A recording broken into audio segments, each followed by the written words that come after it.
శ్రీమతే నమః. సామాజిక మాధ్యమం ఒక పదునైన కత్తి లాంటిది. పదునైన కత్తిని మనం పొడి చేయడానికి ఉపయోగించుకోవచ్చు, ఆపరేషన్ చేయడానికి ఉపయోగించుకోవచ్చు, కూరలు అవి కోసుకోవడానికి కూడా ఉపయోగించుకోవచ్చు. కానీ ఈ మధ్య కాలంలో పాజిటివ్ గా ఉపయోగించుకోవటం కంటే కూడా నెగటివ్ సైడ్ వెళ్తోంది సామాజిక మాధ్యమం. కొత్తవలస దగ్గర ఒక యూట్యూబర్, అతనికి దాదాపుగా ఎన్నో లక్షల మంది సబ్స్క్రైబర్స్ కూడా ఉన్నారు. అంతకు ముందు అతను టిక్ టాక్ ను ఇన్స్టాగ్రామ్ లో రీల్స్ చేస్తూ ఉండేవాడట.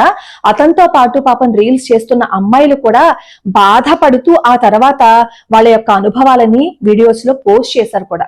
అతనికి మాకు ఏ సంబంధం లేదు, మేము సేఫ్ గానే ఉన్నాము అని. అతని వ్యక్తిత్వం గురించి ఏం తెలిస్తే ఆ ఆడపిల్లలు మేము క్షేమంగానే ఉన్నాము అని చెప్పి వాళ్ళు వీడియోస్ పోస్ట్ చేస్తారు. ఒకసారి చూడండి. ఈ మధ్య కాలంలో అంటే 2021 సంవత్సరంలో ఒక మైనర్ బాలిక ఈ ఛానల్ అతని మీద కేసు పెట్టారు. ఎందుకు అంటే ఆ మైనర్ బాలిక ప్రెగ్నెంట్ అని చెప్పి పెందుర్తి పోలీస్ స్టేషన్ లో కేసు ఫైల్ చేశారట మైనర్ బాలిక యొక్క తల్లిదండ్రులు. ఇంతకీ జరిగింది ఏంటంటే, ఫన్ బకెట్ అని ఒక ఛానల్ అతను చాలా మంది అమ్మాయిలతో రీల్స్ చేసేవాడు. అలా రీల్స్ చేస్తున్నప్పుడు తనతో రీల్స్ చేసిన అమ్మాయిలని ఏమాత్రం గౌరవంగా చూసేవాడు కాదుట, బాగా లోకుగానే మాట్లాడేవాట. ఆ తర్వాత ఇప్పుడు ఎవరైతే మైనర్ బాలిక అంటే 2021లో ఎవరైతే పరిచయం అయిందో మైనర్ బాలిక, ఆ మైనర్ బాలికతో కొన్ని రీల్స్ చేశాట. ఆ రీల్స్ చేసిన క్రమంలో ఆ అమ్మాయితోటి ఆ అబ్బాయికి కాస్త పరిచయం ఎక్కువ ఏర్పడింది. ఆ అమ్మాయిని ప్రలోభ పెట్టి నీకు లైఫ్ అలా ఉంటుంది ఇలా ఉంటుందని చెప్పడమే కాకుండా ఈ అమ్మాయికి పర్సనల్ గా ఉన్న వీడియోస్ కొన్నింటిని అతను తీశాను అని చెప్పాడట. అవి నేను బయట పెడతాను, నువ్వు నాకు సహకరించకపోతే అని చెప్పి బ్లాక్ మెయిల్ చేశాడట. అలా బ్లాక్ మెయిల్ చేసినప్పుడు పాపం ఈ మైనర్ బాలిక ఈ సదరు యూట్యూబ్ ఛానల్ అతను ఎవడైతే ఉన్నాడో అతను ఏం చెప్తే అది చేసింది. ఆ అమ్మాయి జీవితాన్ని కాల రాసేశాడు ఆ యూట్యూబర్. ఆ అమ్మాయి ప్రెగ్నెంట్ అయిందనమాట. అలా 2021లో కేసుని ఫైల్ చేశారు. ఫైల్ చేస్తే కొన్ని రోజులు అయిపోయిన తర్వాత పాపం ఈ మైనర్ బాలిక తల్లిదండ్రులకి బాధేసిందిట, మనం కేసు గెలుస్తామా లేదా అని. ఎందుకంటే వాళ్ళున్న పరిస్థితులను బట్టి, వాళ్ళకి ఎదురైన అనుభవాలను బట్టి వాళ్ళు అలా అనుకున్నారు. కానీ ఆ కేసు మీద చాలా సీరియస్ గా యాక్షన్ తీసుకుని మొన్న 2 రోజుల క్రితం ఒక తీర్పు ఇచ్చారనమాట సదరు ఈ ఫన్ బకెట్ అనే ఛానల్ అతని మీద. అతనికి 20 ఏళ్ల జైలు శిక్షను, ఈ బాధితురాలు ఎవరైతే ఉన్నారో ఆ అమ్మాయికి 4 లక్షల రూపాయల పరిహారం ఇవ్వాలని చెప్పి కోర్టు నిర్ణయించింది. సరే, కోర్టు నిర్ణయం చేసింది, అతను 20 ఏళ్ల జైలు శిక్ష అనుభవిస్తాడు. ఈ అమ్మాయికేమో 4 లక్షల రూపాయలు ఇచ్చేశారు. జీవితం ఎవరిది పోయింది? తప్పు చేసిన వాడిది పోయింది. పాపం బాధపడిన అమ్మాయి జీవితం కూడా పోయింది కదా. అనాలోచితంగా ఒక ఆకర్షణకి లోనయ్యి మనల్ని ఎవరు ఏం చేయలేరులే, మనం చాలా గొప్ప స్థితిలో ఉన్నాము అని అనుకుంటూ ఈ మధ్య కాలంలో చాలా మంది యూట్యూబర్లు పేటరేగిపోతూ యువతల వాళ్ళ జీవితాల్ని నాశనం చేసేయడానికి ప్రయత్నిస్తున్నారు. మనం చేసిన తప్పు మన వరకే ఉండిపోతుందా? 1 రోజు 2 రోజులు 3 రోజులు దాగి ఉంటుంది, కానీ ఆ తర్వాత వాళ్ళు చేసిన తప్పు బయటపడకుండా ఉంటుందా? బయటపడుతుంది కదా. అలానే ఈ ఫన్ బకెట్ ఛానల్ అతను కూడా బయటపడింది, శిక్ష వేశారు. ఈ పిల్ల సంగతి ఏంటి చెప్పండి? జీవితం అంతా పోగొట్టేసుకుంది. 4 లక్షల రూపాయలు ఆ అమ్మాయి జీవితాన్ని, ఆ అమ్మాయి పోగొట్టుకున్న జీవితాన్ని తిరిగిస్తాయా?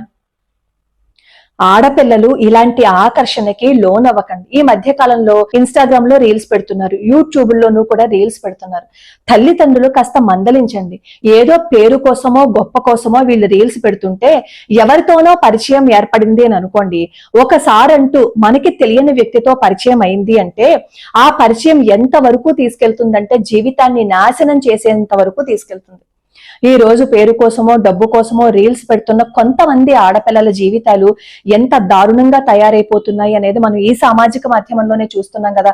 ముఖ్యంగా ఇన్స్టాగ్రామ్ లో రీల్స్ చేస్తున్న ఆడపిల్లలు ఎవరైతే ఉన్నారో వాళ్ళు చాలా తొందరగా ఆ కింద కామెంట్స్ పెట్టిన వాళ్ళతో అట్రాక్ట్ అయిపోయి జీవితాన్ని పంచుకుని తర్వాత విడాకులు కూడా తీసేసుకుంటున్నారు.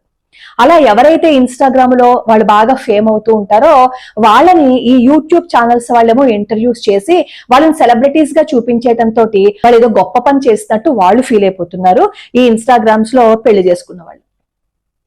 జీవితం అంటే ఆకర్షణ కాదు, ఆలోచింప చేసేది. ఒక్కసారి మనం కాలు జారి జీవితాన్ని పోగొట్టుకున్నాము అంటే తిరిగి మన జీవితం మన దగ్గరికి రమ్మన్నా రాదు. నేను ముఖ్యంగా మగపిల్లల కంటే కూడా ఆడపిల్లలకే జాగ్రత్త ఎక్కువగా చెప్తాను. మగపిల్లలు ఇలాంటి వ్యధాపనలు చేశారు అని అనుకోండి, వాళ్ళకి ఏదో శిక్ష విధించేస్తారు. శిక్ష అయిపోయిన తర్వాత మళ్ళీ వాళ్ళు రోడ్డు మీద బాగానే తిరుగుతారు. కానీ అనుభవించవలసింది ఎవరు? ఆడపిల్ల. ఇలాంటి తెలియని వాళ్ళతో పరిచయాలు పెంచుకుని ఏదో రీల్స్ అన్నారు కదా అని ఆకర్షణకి చెంది రీల్స్ కోసం రియల్ లైఫ్ ని, జీవితాన్ని నాశనం చేసుకోకుండా. అలాగే ఈ మధ్య కాలంలో ప్రాంక్ వీడియోస్ అని చెప్పి తెలియని యూట్యూబర్స్ వచ్చి ప్రాంక్ వీడియోస్ చేస్తున్నారు. అలా ఎవరైనా సరే ప్రాంక్ వీడియోస్ చేస్తున్నా సరే మీరు ఒప్పుకోకండి. అందులో మీరు మాట్లాడడానికి అస్సలు ముందడుగు వేయకండి. ఒకసారంటూ సామాజిక మాధ్యమంలో అడుగు వేశారు అంటే అది అధఃపాతాళానికైనా తీసుకువెళ్ళిపోతుంది, ఉన్నత శిఖరాల మీదైనా సరే కూర్చోబెడుతుంది. ముఖ్యంగా ఆడపిల్లలు జాగ్రత్తగా ఉండండి. ఈ చిన్న వయసులో ప్రపంచం అంటే ఏంటో తెలియని మీరు ఈ ప్రపంచాన్ని ఏదో చూసేసాము, ఏదో గొప్ప పేరు వచ్చేసింది, 4 కామెంట్లు చూసి నలుగురు పొగుడుతుంటే ఇంతకంట గొప్ప వాళ్ళు లేరు అని చెప్పి మీరు గనక ఇలాంటి రీల్స్ పెట్టి ఎవరి ఆకర్షణకో లోబడిపోతే జీవితాన్ని కోల్పోతారు. ఇలాంటి పిల్లల్ని దయచేసి తల్లిదండ్రులు ఎంకరేజ్ చేయొద్దు. అసలు ఆడపిల్లలు ఎందుకు రీల్స్ చేసి అందులో పెట్టాలి చెప్పండి? తల్లిదండ్రులు ఎందుకు వాళ్ళకి సహకరించాలి? అలా అంటే ఆడపిల్లలు పెట్టకూడదా, ఆడపిల్లలు చేయకూడదా అంటారు. అన్ని మంచిగా ఉన్నంతసేపు, అంతా పాజిటివ్ గా ఉన్నంతసేపు మనకంటే ఏం గొప్ప వాళ్ళు ఉండరు. కానీ ఏదైనా ఒక్కసారి చిన్న తేడా వచ్చేస్తే మన జీవితాన్ని ఎవరైనా తీసుకొచ్చి ఇవ్వగలుగుతాడా చెప్పండి? తల్లిదండ్రులు మీరు జాగ్రత్త, మీ పిల్లలు జాగ్రత్త. ఇంతకు మించి ఎలా చెప్పాలో కూడా నాకు అర్థం కావటం లేదు. అన్ని జాగ్రత్తలు తీసుకున్న తర్వాత కూడా మనకి ఏదైనా దెబ్బ తగిలింది అని అనుకోండి, అది మన కర్మ అని సరిపెట్టుకోవచ్చు. కానీ మనంతటా మనమే ఈ బురదలో కాలు వేసి అయ్యో బురదలోకి కూరుకుపోయామని బాధపడ్డం కంటే కూడా ఆ బురద జోలికి వెళ్లకుండా ఉండడమే మేలు. లోకా సమస్తా సుఖినో భవంతు, సర్వే జనా సుఖినో భవంతు.